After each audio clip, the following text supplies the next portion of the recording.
Right Raju, thank you. Jubilee hills ఉప ఎన్నిక ఓట్ల లెక్కింపు కొనసాగుతోంది. కాంగ్రెస్ అభ్యర్థి నవీన్ యాదవ్ ప్రస్తుతం ఆధిక్యంలో ఉన్నారు. 3 రౌండ్లలో కూడా ఆధిక్యంలో ఉన్నట్టుగా కనిపిస్తోంది.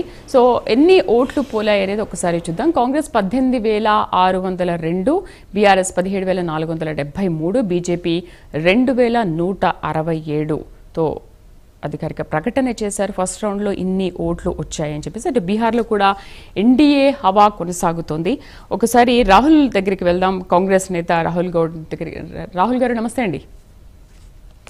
రాహుల్ గారు ఏమంటారు? ఇప్పుడు బొచ్చి శ్రీనివాస్ గారు మాట్లాడారు, ఇంకా రౌండ్స్ ఉన్నాయి, ఇప్పుడు 3 రౌండ్లే అయ్యాయి, ఇంకా మిగిలిన రౌండ్స్ కూడా ఉన్నాయి, అంత తొందరపడాల్సిన అవసరం లేదంటున్నారు. ఇటు మీరేమో ఇంకా 3 రౌండ్లు అయిపోయి మేమే ఆధిక్యంలో ఉన్నామని మీరు ధీమా వ్యక్తం చేస్తున్నారు. వాళ్ళు కూడా అదే ధీమాలో ఉన్నారు. మరి ఈ మిగతా 7 రౌండ్లు ఏం జరగవచ్చు అనుకుంటున్నారు? ప్రస్తుతానికైతే మీరు ఆధిక్యంలో ఉన్నారు.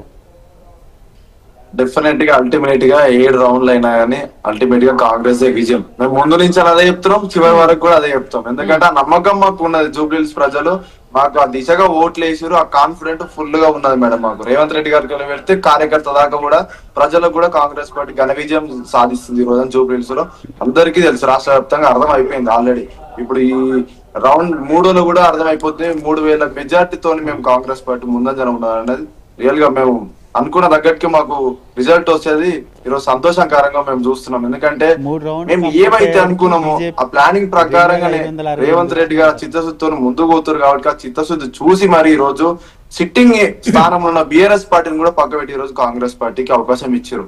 రాష్ట్రం మొదటి అధికారంలో ఉన్న రోజు కాంగ్రెస్ పార్టీ, కానీ జూబ్లీహిల్స్ లో మాత్రం హైట్రిక్ గా సాధించింది ఈ రోజు మాగంటి గోపీనాథ్ అనే వ్యక్తి.